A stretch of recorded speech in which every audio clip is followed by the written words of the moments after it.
Parashah Tavo. So Parashah this week, our topic is the centrality of God's law. This week Torah portion focus on the covenant between God and Israel. After detailing the first fruit offering and the declaration of gratitude, the text shifts to a covenant renewal ceremony. The blessing on Mount Gerizim and the curses on Mount Ebal. At the heart of this moment, it is called to inscribe God's law very clearly upon limestone, set up as witness to the covenant. And this act teaches us something profound. God's law is not meant to stand visible at the center of our life, both physically and spiritually. It was not to remain hidden in scroll or reserved for scholars, but written plainly for all to see, understand, and live by it.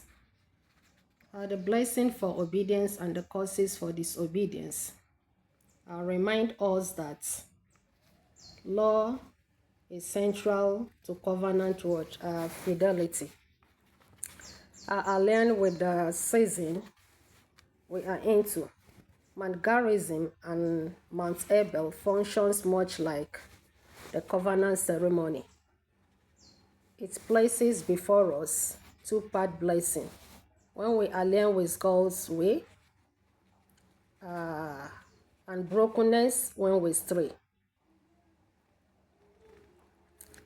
Each day of Elul becomes a choice point to live by God's word or to ignore it, just as Israel could not pretend the covenant did not exist.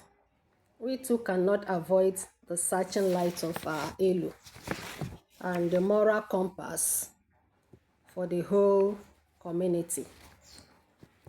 The blessing and curses in this parasha are not just historical warnings.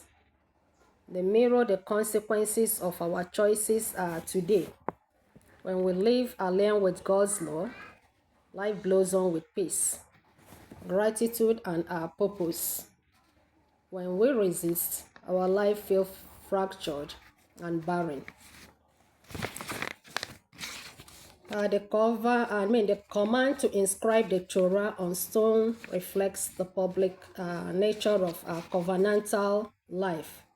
God's word is not confined to private devotion, but it becomes for us today. That is the Torah portion. Tavo reminds that God's law, His ways and guidance must remain central to our life. Just as Israel was called to write the law clearly on stones, we are called to inscribe God's ways in our hearts. The Lord is not to be hidden away in ritual or memory alone, but made visible in how we live and do words and act and shape our communities. Parashah Tavo challenges us. Will God's word remain at margin of our lives, or will it be our central structure upon which we build identity, gratitude, and community? The inscribed stones at Mount Ebal and Gerizim still stand as a call to live with God's law as the visible center of our covenant relationship with Him.